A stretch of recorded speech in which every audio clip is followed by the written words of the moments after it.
Hi guys, I'm Kunal. I'm the founder of CUBOTICS. CUBOTICS is a company that teaches robotics, Lego, and coding. Today, I am going to teach you a fun coding language that's called Scratch coding. It's actually developed by MIT. This is a perfect tool for students to start coding their journey on it. It's a beautiful app that helps you make games, animation, videos, a lot of things you can do with Scratch. I highly recommend this. But today I'm just going to show you a fun project that the parents and the students can do along with me. It's really simple, and I'm going to do this step by step, slowly, so we can do it together, and we can finish this game, and then you guys get to play it. So that's the best part of it. Okay, and then you can share it with your friends and family and whoever you want to. Okay, so the first thing, so let me minimize this, and let's put it in the corner. Now, the first thing you like to do is, if you can see that there's a website called scratch.mit.edu. It's right here. So you need to go to your browser and just put this in your browser and open the link. Okay. Now, after you're done with that, what you can do is you can go and click on Join Scratch here. Okay, when you click join Scratch, now what happens, it asks for a username and it asks for a password that twice. So you're just creating something. So try not putting your name there. You can see they say don't use your real name. Put anything that you will remember, and definitely put the password that you will remember, because a lot of students of mine make the account, then they forget the password, then again they need to go back and retrieve it from the email ID and all of that.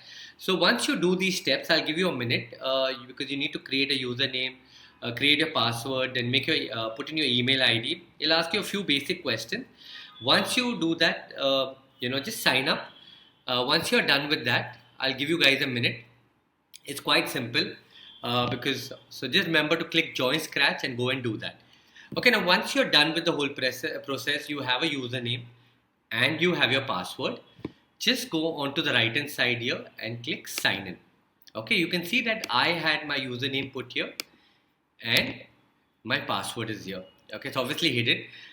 So you all will do, just ask the computer to remember it like you do for any other thing, and then you click sign in. Okay, and this gets you to the Scratch website. Now, Scratch is a really wonderful website because it helps you share your projects with the Scratch community. You can see a lot of my students here have, uh, liked someone else's project or shared a project, or and you can go and actually see the code of the project of how people have made it. So it's a really open platform. It's a fun way of learning from people and sharing your idea. Okay, so once you're done with that, you can go here on the top here and click create. So create is nothing but you're creating a new project. You're going to start a new project. So every time you come to the website, you just click create. You will get this blank canvas and you're going to start here. So I'll just give you a quick little bit tour of what is Scratch, so you guys understand this. Now the first thing I'd like you to introduce you is Scratch the cat. He will by default, whenever you open up Scratch, you will see the cat there. It's called a sprite. Okay, a sprite is nothing but characters. So you have a lot of inbuilt characters you can take from Scratch. You can import from the internet. So today we're going to be taking a new sprite from the Scratch program, and I'll show you that. On the left hand side here, you can see on the top is written code. This is where we are going to be taking a codes from. Okay, and this is where it's all in symbolic language, as you can see. I'm just going to move one out right now, and you can see the little plus sign here. I'm going to click it. Okay, this is nothing but a code. It's a symbolic language. You can see it says move 10 steps. If I click this, you'll see the sprite will move to the right by 10 steps. Yeah? So it's a very simple language. It's ideal for students as young as 5 or 6 to start their coding journey. I highly recommend parents for the first few classes or tutorial, just sit with them, because they're getting used to the computer, they're getting used to this whole thing. But I have kids as young as 5 and 6 learning with me, and they pick this up so easily, and they really have a great time, and they do really fantastic coding with it. Okay, so like I promised you, we're going to make a game today. So the first thing I would like to do is select a sprite or select a new character. So let's delete this guy. There's a little cross here with a dustbin sign. So it's like a recycle sign. You can cross him out and off he goes. And here at the bottom, you can see when I keep my mouse here, it says choose a sprite. So you click this Now, I highly encourage students, just pick up any sprite that you like. We're going to make a game of tag, like a cat and mouse kind of game where you have to escape and someone's going to try catching you. So your objective of the game is not to get caught. Okay, it's a very simple game. So I am going to go on fantasy. If you see on the top here, I'm just picking up something that today I feel like picking up. So today I feel like picking up something of fantasy. So you go to fantasy and you got really nice characters here. So I am going to take Pico. Yeah, he comes. So you can see here is Mr. Pico. He's one of the characters that we can pick up. You can pick up anyone. If you want to do along with me, pick up Pico. And now let's start coding him. Right now, the first thing I want Pico to do is I want Pico to move because he's my character. I am going to be controlling him. So I would like that I can control him with my keyboard. So today I'm going to teach you first thing how I can control Pico to go up, down, right, left, all with my keyboard. Okay. So the first thing whenever you start with Scratch at the moment, just remember, go to events here. Is this yellow color ball with is written? Okay, and take the when green flag clicked. Now what does this mean? This is nothing but like a start button. Okay. If you see here, there's also a little green flag here and you can see below that go. So when you press this go, it actually is doing nothing but all the commands that you write below the when green flag click will start executing that. So at the moment we're going to start with that. Now what I want Pico to do, first Pico is really big because you can see that it's a small screen, so I'll make Pico small so he'll get more room to escape. So go to looks here, okay, and let's go to set size. Take a set size here. Okay, right now it's 100% because it's obviously Pico is on the maximum. Let's make this. You can double tap on this and just write here with your keyboard 50. And now see what happens when I put my mouse here and I press the go button. Can you see Pico has become smaller? Now you can change the size as per your game, the other sprite that you take. Experiment a little around. That's the fun part of programming. I love that because you should experiment. You should really try new things and see what makes your game more fun, not only for you to play, but someone else to play. The idea is whenever you're creating something, I always tell students, keep someone else in mind also when you're creating that. Would they enjoy playing this game? Because if you enjoy it, they'll enjoy. Okay, so keep that in mind. Okay, now the first thing I like to do is I would like to press my up arrow. If you look at your keyboard, there's an up arrow, the cursor keys that are called up, down, right and left. Okay, so I want Pico to move around using these 4 arrows. Now, how do I do that? Go to Control and take a forever. Okay. Now, why in forever? Because I'm going to forever, I want to keep checking if I'm pressing a button. So take this forever and within that, take a if then and put it inside the forever like this. It's all drag and drop. Hold your mouse, take it and drag it and put it wherever you want to put it. Okay. Suppose you by mistake put it like this. That's no problem. A lot of students the first time do that. So all you do is hold it, keep the mouse press, take it outside it, and once, see, it'll show you, it'll highlight that it's going to be covering it. You can see the gray thing, then you leave it. Okay, simple. Like there's a plus sign, there's also a minus sign. I'll make it a little smaller so you guys can see. And here also I have the sizes of this screen I want to control. So this one is for the medium size. This is the large screen. If you come onto the large screen, press the escape button. You'll come back. And here on the left hand side, this will make the screen small. So what happens? You get more space to do your coding. You can see that. Okay. Now what is the first thing I want to do? I want to press the up arrow cursor and I want Pico to go up. So how do I do that? I go to something called sensing. You can see that light blue color ball here. It's written sensing below it. Click that and we will look for key space press. See, there's a key space press. Hold your mouse and take it between and put it between the if and then. See, it'll come and right there. So when you're holding it, okay, wait, you can see that it'll kind of become white, it'll highlight so that you know, and then you leave your mouse. A lot of students, they try putting it like that. See, if you can see that it's not highlighted, this between if and then, see, it's highlighted. So once it's highlighted, you can leave it, it'll come in there. Now, like what I told you, I wanted to go up, right guys? So you can see this key space where there's a little arrow key here. Click this and you'll see that you have an up arrow. Now this up arrow is nothing but the up arrow on my keyboard. It's a cursor key. So click it. Now what I'm saying is if up arrow pressed, I want Pico to go up, right? So I need to put something inside this gap. Where? This gap I need to. So what do? I want Pico to move. So I need something called a motion block because it's movement. So movement is motion. So click on the first blue ball on the top here and scroll down. You can scroll down like this. Okay, I'll move this a little bit so not distracting you guys. Yeah, I'll move it and we will do change Y by 10. Now just to give you a little idea, Y makes your sprite, that's Pico, go up and down, and if I do change X, it will make him go left and right. Okay, that's all you have to remember. Okay, so now just to show you, you can see up arrow pressed, change Y by 10. Now suppose I make this big, okay, and I press the green flag. Now I want you guys to try this out. So you can see that I put my mouse there and I press go. Now I'm going to press the up arrow on my keyboard, okay, on my laptop I'm actually pressing, and you guys will see Pico is going up. That's simple. Now I'm controlling Pico, but obviously he's gone outside the screen. So I need to put down arrow so he comes down again, okay. So you can press the stop button here. Okay, whenever you're adding or removing code, please press the stop button because sometimes it hangs. Like while your computer is running, you don't want to be adding in codes, okay. And then press the escape button and you come back.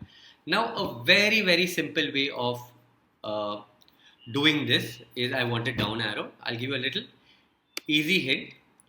Okay, so what you're going to do is you can press the small. I'm making it small so you guys can see. Just take your mouse here on the when flag click, press the right button, right click it, and you'll see I get something called duplicate. You duplicate and you got two of them. That's simple. Here you go. Okay, but you don't need this set size. I mean, you don't need to. So just hold this mouse, take it down till it disconnects. See, the gray part is gone, it's disconnected. Then hold this and take it and throw it away. I don't need it. There it goes. And again, go back here, hold it from the forever and take it back. And once you see the gray part, even if you leave it, it'll join. Okay, now you can see I have on this side I have up arrow. On this side also I have up arrow. I obviously don't want two up arrows. So what I'm going to do, I'm going to press down here and I'm going to press, you can see this down arrow, down. And remember, when you want to go up, it has to be a positive number. So it is 10. And when you go down, make this negative 10. So what do? Click on this, press the minus sign on your keyboard that is next to the 0, press minus, then press 1 and 0. So you can see that when I am going up, it will change Y by 10, and when it is going down, it will change Y by minus 10. So it will help Pico go up and down. Again, I'm going to press this green flag button, see guys. Now I'm going to press the down button on my keyboard, see. You can see Pico is going down and Pico is going up. That's it. I got Pico going up and down. Okay. Now I'm going to show you something little fun also because we've taken Pico. Okay, now let's make Pico go left and right. Okay, so again, very simple. Just take your mouse here, right click, you will get a duplicate and hold it and put it down here. Okay, you can scroll up and down so you can see this is. Now what I want to do, I want Pico to go right. So again you press this and you select right. But this time we can't use change Y by, because like I told you, Y is for going up and down. So take this, hold it and throw it out. And from the motion block again, take change X by 10. So X is for going left and right, Y is for going up and down. And up and right are always positive numbers, and down and left are negative numbers. That's all you have to remember with the motion block. That's all. It's very simple. Okay. And now let's just, and the same thing you can do is right click this. Again I get a duplicate. Again I'll hold it down. Just put it down. Here you got. This time what I'll press? I'll press the down arrow here because I want to make right into my left arrow. Left arrow of my keyboard. You can see I have it right below here, left arrow. And like I told you, what are we going to do? We're going to make this from 10 to -10. So for just click on it, you can see it'll get highlighted. Press the minus sign that is next to 0, minus, and press 1 and 0. So you can see this is my whole code for left, right, up arrow and down arrow. So let's make it big and see that does Pico go right, down, left, up, look. This way I am controlling Pico with my keyboard. Okay, so I'll give you guys a minute, try it out. I hope all of you have followed along. I can make this small also and I'll place it so you all can see it here. They all will come in one screen. You have the plus minus sign here. So here you can go. I have put for up arrow, down arrow, right arrow and left arrow. So I really hope you guys are so far following along. This is all we've done right now is for Pico to move because Pico has to run away, right? So if Pico has to run away, you got to help him move. So this is a very easy way of making Pico move. Okay. Now let's go to the next part. Okay. The next part, let's select someone who's going to try catching Pico. Okay. So again, take your mouse here at the bottom and this is the symbol, right? There's a plus sign and click on this. And again, I'm going to go to fantasy because I had seen something and you can see there's ghost. Okay, so I want this ghost. Yeah, you can see this. Okay, so you want to leave this ghost so big, you can make it smaller, however you want. Okay, but this ghost is going to try catching Pico and Pico has to escape for him. Okay, Pico gets caught, he loses the game. So let's do that. So you can see that now this is again blank here, right? Because we've selected the ghost. If I click here on Pico, see this? I click, all his codes are there, right guys? You can see that his codes are all there because that's Pico. And you can see on the top here, you can see that Pico is selected. Similarly, if we select the ghost, you can see the ghost is selected here but empty. So let's write the program for the ghost. So what do I want the ghost to do? I want him to run towards Pico, right? Because he needs to try catching Pico. So it's very simple. Again, the first thing you take is go to events and take the when flag clicked. Okay, I'm going to make it a little bigger. You're pressing the plus sign so you guys can see. So when we press the green button, it's going to execute whatever is below this. Whatever you write, it will automatically do. Okay, so first thing, very simple. Let's keep the ghost to some kind of starting position. So every time the game starts, he's somewhere. Okay, so let's, very simple, press this middle one. Okay, so we get in the middle size here. And I don't know, do you guys find this too big? So first let's just go make it a little smaller. So go to looks in the same way as we did with Pico. Take the set size here from looks and let's try making it 70. Let's press this green flag. Yeah, I think 70 looks good, but you guys can keep it 100 also. You can make it smaller also. Completely up to you. It's your game. You guys are making. Please experiment. Try it out. Okay. Okay. Now hold the ghost. And let's say every time the game starts, we want him to start from the corner. So we give Pico a little time to run. You know, so he comes from the corner. So it's a little fair, not right. You don't want him to be where Pico is, right, guys? Okay, so hold him. And so first put him, okay? First I put him where I want to go. Then go to the motion, click the motion block here, the blue color. And you can see go to 202, 120. Now this automatically comes in. Wherever you put the ghost, automatically this position changes. Now as you can see, it is 202 and 128. Okay, suppose I remove this.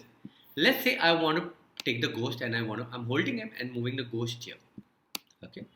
Now I'm going to go back to this go to X. Can you see the X and Y changed, guys? Yeah, you can see that the position, look at the X, it was 200 or something odd, now it's become minus because it's come on the left hand side. So the position automatically changes. So that's the beauty of Scratch, that it automatically gives you the new position. Okay. Now come the good part. What do I want him to do? I want him to forever, because as long as the game goes on, I want him to try catching Pico. So go to control, okay, and take this forever. It's in the control, the third one, and just put it below. Why below? Because I don't want him to forever go back to the starting. So first tell him to go to starting, then put this forever block below it. Now inside that I have to put something. Now inside this, what do I want him to do? I want him to keep trying to catch Pico. So go back to motion. Okay, and can you see this? There's something called glide 1 second to random position. So take this glide 1 second to random position and put it inside forever. I'll just make this small again so you guys can see the. Now, obviously, you can see that it's written glide 1 second to random position, right, guys? You don't want him to glide to a random position. Where do you want him to glide? Glide is like follow, like to glide towards someone, So where do I want him to glide? I want him to glide towards Pico because he's trying to catch Pico. So press this little down arrow here and select Pico. So now what will happen when the game starts? He'll set the size to 70% of the ghost. He'll tell the ghost to go to the starting position, which is on the left, and then he will glide 1 second to Pico. So see what happens. Okay, now let's press stop and press start. See, you can see wherever Pico is going, he's going to try catching me. And what I need to do is I need to make sure I don't touch. But see, even if I touch, you can see nothing is happening because coding is a very smart language. Okay, guys, it will do exactly what you said. It said glide, it's gliding. But we haven't told what should happen if the ghost catches Pico, right, guys? So we got to write that part of the program also. Okay, now what happened now? First thing I like to tell you guys, now I played this game enough. Okay, so you can see that the ghost is going really fast. So a lot of students find it too fast and they like to change the speed of it, right? The ghost. So what you can do, you can see it's written glide 1 second. You can click this, it'll get highlighted. Say suppose you put 3 seconds. Now it will take more time to glide towards you. If it takes more time, means it is slower. It's like me and you running in a race or something, and the person who runs slower means his speed is low, he's taking more time to run. So the same thing, I'm telling now the goal, you take 3 seconds to come towards Pico. So you come slowly. So this is the thing you can change in your game depending on how you want to play the game. Okay, just to show it to you guys. Now you can see I made it 3 seconds. See, you can see the ghost has become slow.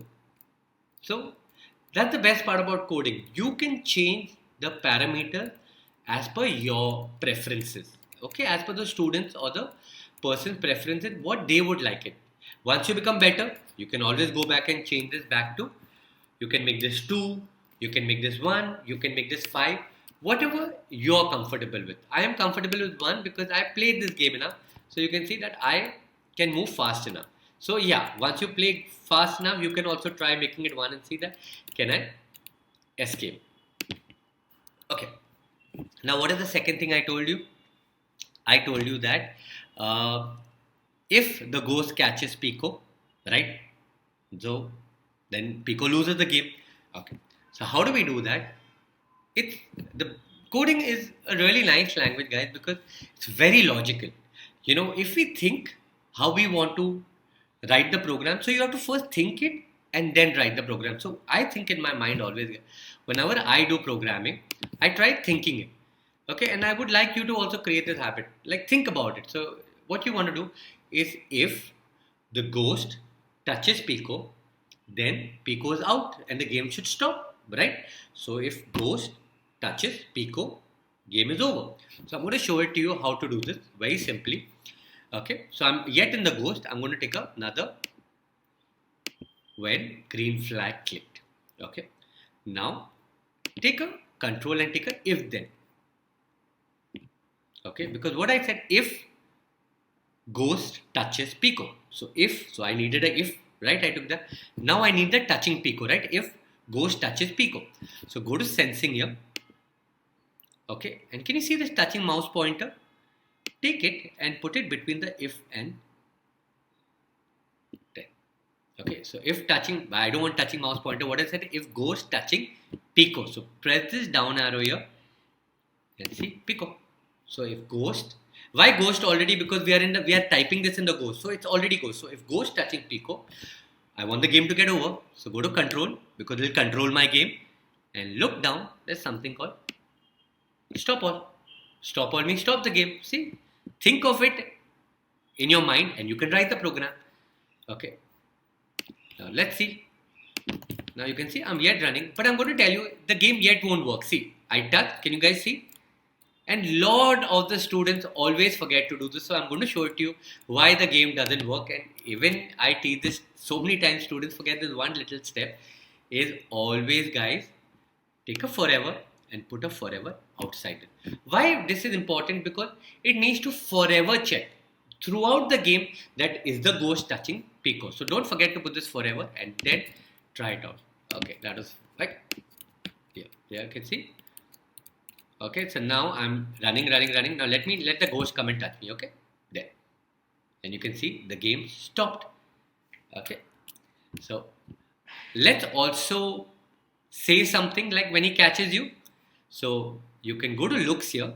Okay, and you can say hello. The first one from looks because, and you can say ha ha ha. You can type this. I got you, Pico. Okay, so you're typing this. So the ghost is actually going to say this, and you can make this 1 second. So what is going to happen is he's actually going to say this, and then he will stop the game. So let's try it again. Okay, so I'm running. Okay, there. You can see he said that, and he caught me. So I know my game is over. Okay, so this is one thing, right? One thing is that. Right, fair guys. One thing is that what happens if the ghost catches you? So ghost caught you and he said. The other thing is how often, like how long should you like escape, right? Can you keep doing this forever? Then some point he will catch you, right? So let's make this game that it works for a certain amount of time. In that certain amount of time, if you escape, okay, then you win the game, okay, and the ghost loses. Okay, so it's a very simple way. I'm going to show you how to do this. Okay. So let's go back to Pico. Okay, now come back to the Pico code. You can scroll down. I'll just make this big so you guys can see me easily. And again, first thing, go to events and take a when green flag. Okay, now we're going to help use this, make a timer like for 1 minute. So let a timer go on for 1 minute. Okay, and if the time is up and the ghost hasn't caught you, then you win the game. So we want to make it like a clock, like maybe 60 seconds. 60 seconds is about 1 minute. You can change that also very easily. I'll show you. So suppose you want to make this game for 1 minute. If in 1 minute that ghost doesn't catch you, you win the game. So we need to use something called a variable. Variable is something that keeps changing. Now I'll give you like an idea of a variable. Just to explain to you guys what a variable is. Variable is, so there are two things, variable and constant. Okay. So what is a variable? Now you can ask yourself also as a student, what is a variable? So a variable is something like your age. So you ask yourself, okay, today how old am I? So you will say, okay, I'm 6. Next year, how old will you be? 7. After that, how old will you be? 8. So that age is called a variable, means it keeps changing. And a constant is something that doesn't change about you. So maybe you can think about it. I don't want to give you a hint. You can tell me, if you want, you can leave in your comment. Tell me one variable about you and one constant. Something that keeps changing in you and something that doesn't change in you. And not age. Age I already give you a hint. Think about something else. You can ask your mama, papa also. They'll be in a much better thing to tell you what changes about them and something that never changes about them. Okay, so there'll be fun. Leave a comment. Let's see what you guys can think of it. Okay, so we're going to do, we obviously want a variable because why? Time. Time is going to change. So click variables here. Okay, click on variable, and on the top you'll see make a variable. So I'm going to make a variable called timer.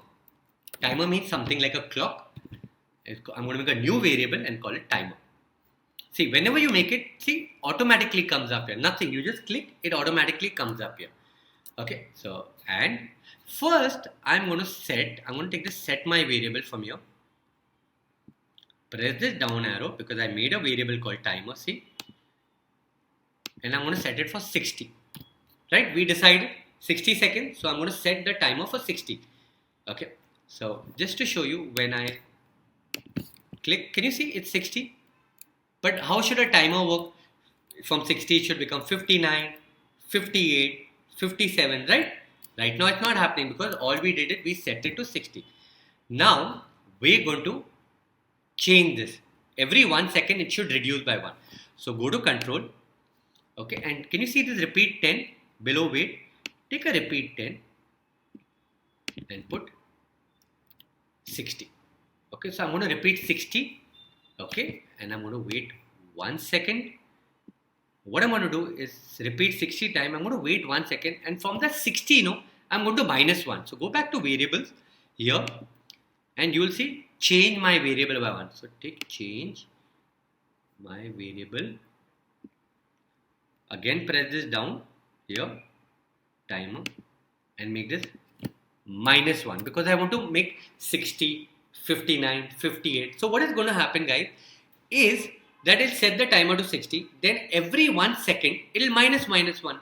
So every 1 second you're minusing 1. So see what should happen.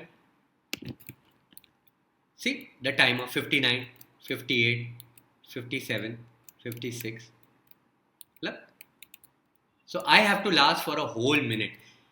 I got caught.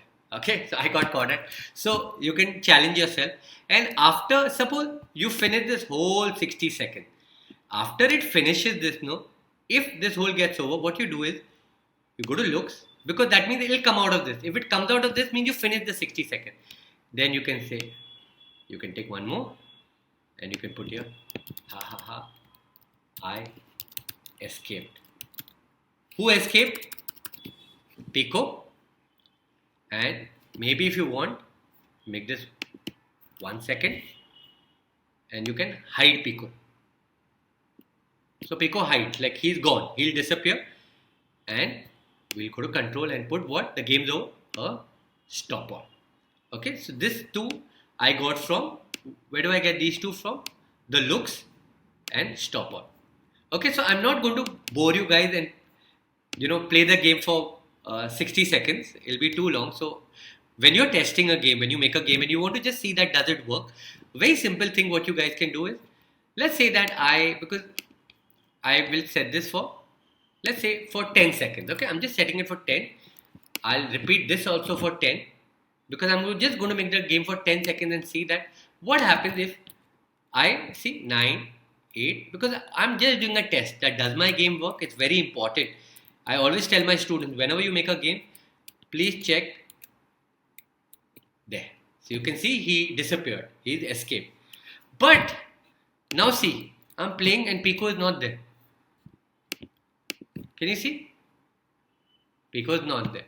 Why? Because I wrote hid, right? So what you should do is go back and below here, can you see there's a show button? Take this and put it up here. So whenever the game starts, Pico will show. So you will see Pico, and then when the game gets over. Okay, so what we're going to do is, let's also do one thing. As you can see, sometimes Pico is right here at the beginning, right? So the last thing what we're going to do, a last couple of things, guys, is I want, if the ghost is starting from here, remember we had put the ghost here, let Pico start from the other end. So they are far away. Fair enough? Okay, and the same way, like I told you, what we need to do, take a when flag clicked, and we put Pico at the corner here, like he's punished or something on the side, and then go to motion and take this go to. Automatically his new position will come. So what will happen is, see, Pico will always start, they will start at opposite direction. See? And I have to, that's it, my game finished. And there, that's the simple way. Now before we wrap up, it's a white background. Let's change it. You guys can put something you like as a backdrop. And let's go back. Remember I had made this 10-10. So let me make this 60. and 60 because I tested it. So it will work for 10 seconds. It will also work for 60 seconds. Okay, and the last thing you guys want to do is choose a backdrop here. Okay, click next to sprite is choose a backdrop. Background is like a background for your game. You can, there's so many. You can go to fantasy, music, sport. See, if you click fantasy here, you get some kind of castles, you get music, you get like stadiums, sports. If you like sports, you want him to play on a sports field, outdoors, so you can select and get really cool thing. Let me select, I'll go to space. Suppose I want them to play in space and I'll take them in the stars. Okay, look, they are in the stars.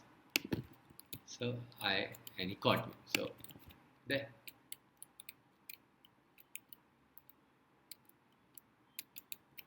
So this is your very first game that's created by you. Okay. What you can do is, so that you don't lose your game, you can click on file here and do save to your computer. Okay. Before you do that, just name your file whatever you want. So let's call this, I'm calling this Pico Ghost Game. Okay. Or Cast Game, or whatever you want to remember it as. It's your game, you can save it. Click on file and do save to your computer. You can see it gets selected and saved here. So you can just see where you saved it. Mom and dad will help you with that. And whenever you want to, so for example, I'll just show you mine is, I press the up arrow here. I'll do show in finder.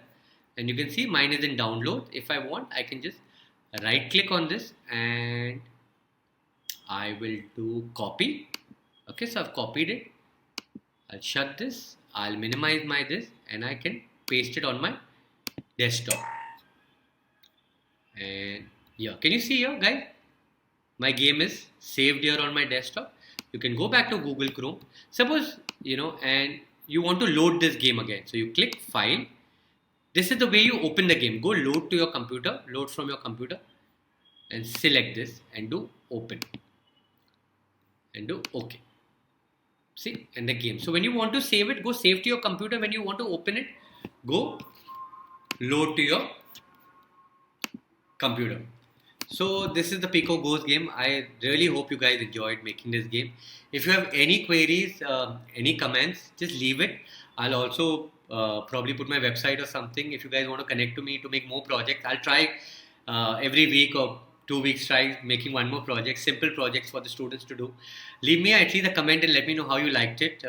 If you could make it, and I'll also leave my link where you can connect to me on Scratch and and just leave in your comment your username that you leave. So I'll go and follow you. So whenever you make a game, then we can follow each other and we can share a project. And if you have any question, you can leave me a message. Then I'll help you solve that as well. Okay, so I hope this was fun for you. Thanks again for watching and have a nice day. Bye guys.